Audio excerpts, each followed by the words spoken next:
Exam से 4 दिन पहले भी मेरे अपने कंटेंट में चेंज किया।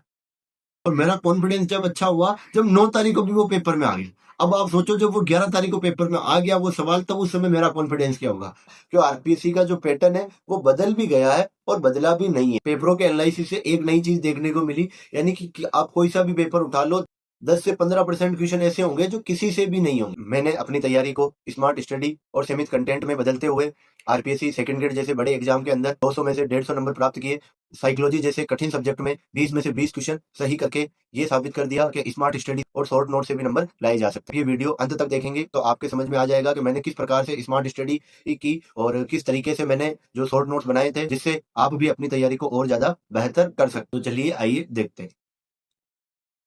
कोचिंग करनी होती है तो हम सभी क्या करते हैं, जयपुर जोधपुर चले जाते हैं बड़े शहरों में और क्या करते हैं, कोचिंग ज्वाइन कर लेते हैं। तो मैंने भी क्या किया, उसी प्रकार से कोचिंग ज्वाइन कर ली और कोचिंग ज्वाइन की, कोचिंग की क्लासें लेता रहा। लेकिन जैसे आगे क्लासें लेता रहा पीछे मैं सब कुछ भूल गया, मेरे को कुछ भी याद नहीं था। क्या कोचिंग के प्रॉपर नोट्स बनाए थे, सारे के सारे नोट्स बना लिए, लेकिन पीछे का कुछ याद नहीं था। अब कोचिंग के नोट्स बनाते हैं तो पढ़ते कितना गए, पढ़ने का समय मिला नहीं। कभी कभार जो कोचिंग में पढ़ाया उसको पढ़ लिया, और कभी ऐसा भी होता था नहीं पढ़ा। कभी कोई टेस्ट लेते कोचिंग वाले तो उस समय थोड़ा बहुत पढ़ लेते थे। लेकिन जब एक बार पूरा सिलेबस कंप्लीट हो गया तो फिर नोट्स को उठा करके देखा तो नोट्स भी इतने सारे हो गए और वो भी पढ़े नहीं जा रहे। तो जब मैं फर्स्ट टाइम रिवीजन करने बैठा तो मेरे को पता चला कि पीछे का तो सब कुछ साफ है, अपने को तो कुछ भी नहीं आता। तो फिर उस समय मैंने क्या किया, मेरे किसी दोस्त ने बताया था कि आप दिशा 2020 की बुक लेके आ जाओ। तो मैं भी उसी प्रकार से दिशा 2020 की बुक लेके आ गया। पहले मैंने अपने नोट्स से टॉपिक पढ़ लिया, पूरा टॉपिक पढ़ने के बाद में दिशा 2020 से सारे के सारे जितने भी पीवाईक्यू थे वो सारे हल किए। अब ऐसा तो है नहीं एक बार पढ़ते ही सारे पीवाईक्यू हल हो गए, तो वो तो होने थे नहीं। तो आधे हो गए आधे नहीं हुए। तो और कुछ ऐसे थे जो मेरे नोट्स में लिखे हुए थे लेकिन मेरे को नहीं आ रहे थे। कुछ ऐसे क्वेश्चन थे जो मेरे नोट्स में तो थे लेकिन मेरे को याद नहीं था, दिमाग से मैं भूल गया। तो मैं क्या करता था, ऐसे पीवाईक्यू जो मेरे नोट्स में नहीं है मैं उनको नोट्स में ऊपर नीचे दाएं बाएं या जहां भी मेरे को जगह मिली नोट्स में, मैंने उनको वहां पर ऐड कर लिया। ऐसा कोई पुराना क्वेश्चन जो मेरे नोट्स में था लेकिन मेरे को याद नहीं है, तो मैंने क्या किया कि उन क्वेश्चनों के लिए मैंने अपने जो नोट्स थे उन्हीं पर हाईलाइट कर लिया उन्हीं को। यानी कि अपन जब भी अपन दोबारा पढ़ेंगे तो अपन को क्या पढ़ना है, ये अपने को नहीं आता तो इसी को थोड़ा ध्यान से पढ़ना। कुछ नहीं, बस नए क्वेश्चनों को उसमें ऐड करता गया, पढ़ता गया। अब जब और उसी के साथ में क्या करता था, दिशा 2020 के सारे क्वेश्चन निकाल लिए और नए क्वेश्चन ऐड कर लिए। उसके बाद में 1 दिन या 2 दिन बाद में जो मैंने 1 दिन 2 दिन पहले जो टॉपिक पढ़ा था उसका टेस्ट दे देता था। मैंने एक उत्कृष्ट का वो कोर्स ले रखा था तो उस पे या फिर टेक्स्ट बुक पे कहीं पे भी एक टेस्ट दे दिया। एक टॉपिक का 20 से 25 सवाल का कोई भी टेस्ट दे दिया तो उससे मेरे को पता चल जाता था कि हाँ यार अपने वाकई में क्वेश्चन सही हो रहे हैं। और वो टेस्ट में भी कोई नया क्वेश्चन मिल गया उसको भी मैंने ऐड कर। अब असली खेल स्टार्ट होता है जब मेरा सेकंड रिवीजन हुआ। तो मेरे को थोड़ी चीजें पता थी कुछ नहीं थी। तो अब मैंने क्या किया, सीधा ही ऐसे नहीं कि कॉपी उठाई नोट्स उठाए और सीधा पढ़ने लग गया, नहीं। मैंने उस समय अपनाया था एक्टिव रिकॉल का, यानी कि पिछले में से अपने को कितना याद है। तो कुछ चीजें याद आ जाती थी कुछ नहीं आती थी, लेकिन कुछ थोड़ा बहुत याद आता था, एग्जैक्ट डेट याद नहीं आ पाती थी। मैंने क्या किया, एक्टिव रिकॉल का फॉर्मूला अपनाया। मैं पहले उस टॉपिक के बारे में पहले सोचता था कि इस टॉपिक के अंदर क्या क्या है, तो मैं सोचने की बजाय उस टॉपिक को एक पेज पे लिख देता था कि इस टॉपिक में ये है। और जो जो मेरे को मैंने उस पेज पे लिख लिया उसको मैंने वापस कभी पढ़ा नहीं दोबारा। और जो मैं नहीं लिख पाता था उसको उस सेकंड वाले रिवीजन में मैंने पढ़ना प्रारंभ कर दिया। यानी मैं उन्हीं चीजों को बार बार पढ़ता था फिर सेकंड वाले रिवीजन। और सेकंड वाले रिवीजन में भी मेरे को क्या ही पढ़ना था, यानी कि एक तो जो मेरे को याद नहीं है वो, और एक वो जो मैंने पिछली बार हाईलाइट किए थे। क्यों? क्योंकि वो मेरे को याद नहीं थे इसीलिए तो मैंने हाईलाइट किए थे। लेकिन अब कुछ चीजें ऐसी थी जो मेरे को याद हो गई लेकिन कुछ याद नहीं थी फिर भी, तो मैंने उस हाईलाइट वाले और जो मैंने अपने जो एक्टिव रिकॉल में जो मेरे को याद नहीं था मैं केवल उन्हीं चीजों को पढ़ता रहा। और पढ़ने के साथ में मैंने क्या किया कि अब भी वापस भी तो पीवाईक्यू निकालने पड़ेंगे ना। तो मैंने क्या किया कि पिछले अब सारे दिशा वाले क्वेश्चन नहीं निकाले, पिछले 2 से 3 साल के जो लेटेस्ट ट्रेंड था आरपीएससी का उस ट्रेंड को फॉलो करते हुए थोड़े बहुत क्वेश्चन निकाल लिए। और उन क्वेश्चनों को निकालते समय ही मैं क्या करता था कि आरपीएससी का ट्रेंड देखता था। आरपीएससी का कौन सा ट्रेंड, आरपीएससी का ट्रेंड नहीं, आरपीएससी सेकंड ग्रेड का ट्रेंड। क्यों? क्योंकि आरपीएससी बहुत बड़ी संस्था है, वो बहुत सारे एग्जाम करवाती है, लेकिन उन एग्जाम में वो आरपीएससी सेकंड ग्रेड में किस टाइप के क्वेश्चन पूछ रही है इसका मेरे को पता होना बहुत ही जरूरी था। तो मैंने क्या किया, यानी कि सेकंड ग्रेड के जो स्पेशल सेकंड ग्रेड के अंदर जो क्वेश्चन आ रखे थे उन क्वेश्चनों का जो ट्रेंड है वो थोड़ा फॉलो करना स्टार्ट किया। तो मेरे को पता चला कि इस टॉपिक में तो यही पूछ रहा है। जैसे अगर अपन नदियों की बात करें, अब चाहे वो भारत की हो चाहे राजस्थान की हो, तो वो नदियों में क्या पूछता है, केवल और केवल सहायक नदियां ही पूछता है। तो अपने को सहायक नदियां ही पता होनी चाहिए। चाहिए। अगर मैं बात कर लूं अगर अरावली की, तो वो अरावली में क्या पूछता है, उसकी चोटियां पूछता है।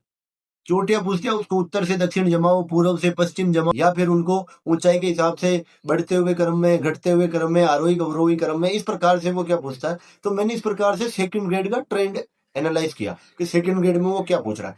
जो मैंने आरपीएससी सेकंड ग्रेड के पीवाईक्यू का एनालाइज करके जो मैंने शॉर्ट नोट्स बनाए थे, उन शॉर्ट नोट्स में से मेरे 20 में से 15 प्लस सवाल हैं जो मेरे साइकोलॉजी में सेम टू सेम मेरे नोट्स में से मिल गए, और वो शॉर्ट नोट्स मेरे एग्जाम के दिन तक मेरे लिए बहुत ही ज्यादा उपयोगी थे। अगर दी आपको मेरे इस प्रकार के मेरे शॉर्ट नोट्स वगैरह चाहिए, तो जो टेलीग्राम चैनल है आप उसको ज्वाइन कर सकते हो, और टेलीग्राम चैनल पर मैं धीरे धीरे जो आरपीएससी सेकंड ग्रेड के अकॉर्डिंग जो नोट्स है वो मैं सारे अपलोड कर रहा हूँ वहां पर, तो आप उनको आराम से देख सकते हो। और उन शॉर्ट नोट्स को देख करके आप अपने खुद के शॉर्ट नोट्स बनाना सीख सकते हो कि शॉर्ट नोट्स किस तरीके से बनाए जाते हैं। जो मैंने आरपीएससी का जो चक्रव्यूह भेजा था उसका सबसे बड़ा कारण ये एक ही था, आरपीएससी के जितने भी पेपर हुए थे 2025 में, मैंने वो सारे के सारे पेपरों का मैंने एनालाइज किया, चाहे वो आरएस प्री हो, ईओआरओ का पेपर हो, आरपीएससी फर्स्ट ग्रेड का पेपर हो, डिप्टी जेलर का पेपर हो, और असिस्टेंट प्रोफेसर का पेपर हो, मैंने इन सारे पेपर को एनालाइज किया।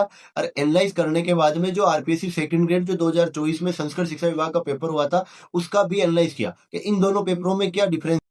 और मैंने जो आरपीएससी सेकंड ग्रेड के जो क्वेश्चनों का एनालाइज किया, तो मेरे को पता चला कि यानी कि जो आरपीएससी का बदलता हुआ ट्रेंड है वो अभी बदला नहीं है। ट्रेंड बदल गया है लेकिन फिर भी नहीं बदला है। अब मैं ऐसा क्यों कह रहा हूँ कि ट्रेंड है वो बदल भी गया और बदला भी नहीं है।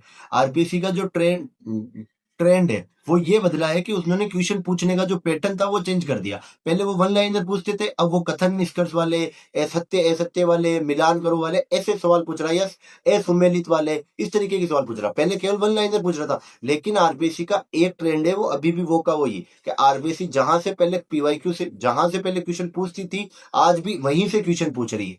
मैं आपको बताता हूँ, अभी पहले आरपीएससी क्या पूछती थी कि जो अरावली की चोटी है वो कहां पर है, तो अभी भी तो अरावली की चोटियां ही पूछ रही है। तो अपने को ये तो पता होना चाहिए ना, जब पहले अरावली की चोटियां पूछ रही थी तो अब अपने को क्या करना, उनको क्रम से जमाना है, चाहे आरोही अवरोही क्रम हो, पूर्व से पश्चिम हो, उत्तर से दक्षिण हो, इस प्रकार से।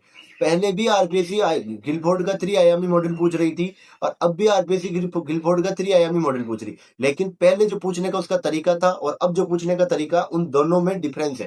तो यानी कि आरपीएससी पूछ तो वही रही है लेकिन उसका जो पैटर्न है वो चेंज कर दिया। तो आप इस प्रकार से, तो मैंने क्या किया कि इस ट्रेंड को मैंने पहचाना कि आरपीएससी का जो पैटर्न है वो तो बदल गया, लेकिन जो पर्सन है वो वहीं से आ रहे हैं अभी भी। और वो मैंने कैसे पहचाना, क्योंकि मैंने आरएस प्री का पेपर दे, RS pre, EO RO, RPSC first grade, RPSC deputy jailer और आरपीएससी असिस्टेंट प्रोफेसर, इन पेपरों के मैंने क्या किया, विश्लेषण किया जो 2025 में हुए थे। मेरे को पता चला कि आरपीएससी का जो पैटर्न है वो बदल भी गया है और बदला भी नहीं है। पेपरों के एनालिसिस से एक नई चीज देखने को मिली, यानी कि आप कोई सा भी पेपर उठा लो, 10 से 15% क्वेश्चन ऐसे होंगे जो किसी से भी नहीं होंगे। अब वो क्वेश्चन कुछ भी वो क्वेश्चन ऐसे कुछ भी पूछ सकता है, वो चाहे राजस्थान हिस्ट्री से पूछे, चाहे कला संस्कृति से पूछे, चाहे इंडियन पॉलिटी से पूछे, चाहे साइकोलॉजी से पूछे, वो कहीं से भी पूछ लेगा 10 से 15 क्वेश्चन। क्या अपने को 100 में से 100 क्वेश्चन करने हैं क्या? नहीं। अपना टारगेट क्या है, 40% क्रॉस करो, फिर उसके ऊपर आप जितना जा सकते हो उतना। तो मेरा भी यही टारगेट था। अगर आपको इस प्रकार से और भी आरपीएससी के हैक्स चाहिए तो आप हमारे चैनल को सब्सक्राइब कर सकते हो, और कमेंट बॉक्स में आप उस टॉपिक का नाम लिख देना, तो उसके बारे में मैं और डिटेल से जो पीवाईक्यू का है वो विश्लेषण करके आपको बता दूंगा। और अंत में मैंने क्या किया था कि कलाम की जो सीरीज ज्वाइन कर ली थी, तो उस टेस्ट सीरीज के हिसाब से मैं क्या किया, टेस्ट देता रहा। और टेस्ट देने के साथ साथ में मैं ऐसा नहीं केवल टेस्ट दे दिया, नंबर मिला लिए, रैंक देख ली, नहीं। मैं क्या करता था, पूरे पेपर का विश्लेषण करता था। यानी मैं कौन सा क्वेश्चन करके आया, तो मैं क्यों करके आया, क्या ये मेरे को याद था, या फिर ये मेरी समझ से हुआ, या फिर मैंने इसमें किसी प्रकार का तुक्का लगाया। मैं उसका पूरा एनालाइज करता था। मेरे कोई क्वेश्चन गलत हुआ तो ये क्यों हुआ, किस वजह से हुआ, तो मैं पूरा एनालाइज करने के बाद में एनालाइज करता। और एनालाइज करने के बाद में मैं क्या करता था, उस पेपर में भी जो मेरा नया क्वेश्चन आया, क्या ये क्वेश्चन करने लायक है, अगर करने लायक है तो मैं उसको अपने नोट्स में ऐड कर लेता था। और जो क्वेश्चन मेरे नोट्स में थे लेकिन मेरे को याद नहीं है, उसको वापस हाईलाइट कर लिया। ये प्रक्रिया मैं दोहराता गया एग्जाम तक। और एग्जाम तक नहीं, एग्जाम से 4 दिन पहले भी मेरे अपने कंटेंट में चेंज किया। सब बोलते हैं कि एग्जाम से 2 महीने पहले अपने कंटेंट में चेंज मत करो मत करो, लेकिन मैंने चेंज किया। अब मैं बताऊं मैंने वो क्या चेंज किया। जो 11 सितंबर 2025 को मेरा पेपर था आरपीएससी सेकंड ग्रेड का, और उससे पहले आपको पता है 3 पारियों के पेपर हो चुके थे, 7 और 8 और 9 तारीख को। यानी ए बी सी ग्रुप के 3 पेपर हो चुके थे। तो मैंने क्या किया, जैसे ही मेरे पास में ए ग्रुप का पेपर आया, मैंने उस पेपर को हल किया, उसका पूरा एनालाइज किया।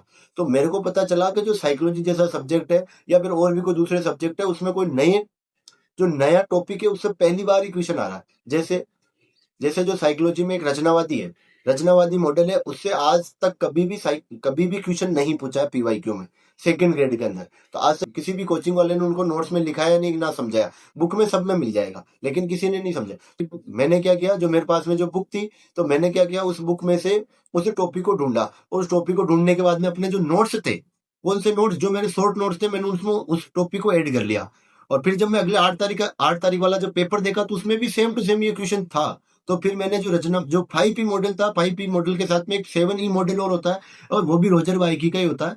तो मैंने 5P और 7E दोनों मॉडल को पढ़ लिया, क्योंकि 7 और 8 को आया तो हो सकता है 9 और 10 को आ जाए। और मेरा कॉन्फिडेंस जब अच्छा हुआ, जब 9 तारीख को भी वो पेपर में आ गया। अब आप सोचो, जब वो 11 तारीख को पेपर में आ गया वो सवाल, तब उस समय मेरा कॉन्फिडेंस क्या होगा। क्यों? क्योंकि जिसने 4 दिन पहले उस टॉपिक को पढ़ा था, उसी के वो सवाल सही होगा, सबके नहीं हो सकता। तो इसी प्रकार से अपने कंटेंट में चेंज करना है, लेकिन ये नहीं बहुत बड़ा। अब वो 2-4 सिंगल ऐसे टॉपिक हो सकते हैं, जैसे आलपोर्ट का सिद्धांत था उसमें साइकोलॉजी में, तो उससे भी पहले आलपोर्ट के सिद्धांत से सवाल नहीं पूछा था, केवल परिभाषा से पूछते थे। इस बार साइकोलॉजी में जो आलपोर्ट का सिद्धांत था, वहां से थोड़ा डीप सवाल पूछने लग गए। तो मैंने भी क्या किया, जो आलपोर्ट का सिद्धांत था उसको थोड़ा डीपली पढ़ लिया। तो इस प्रकार से मैंने अपने कंटेंट में अंतिम समय में भी कुछ चेंजेस किए थे। कमेंट बॉक्स में कमेंट करके बता देना आपको किस प्रकार का वीडियो चाहिए, वो मैं आपके लिए ला करके दे दूंगा। बहुत बहुत धन्यवाद साथियों आपका।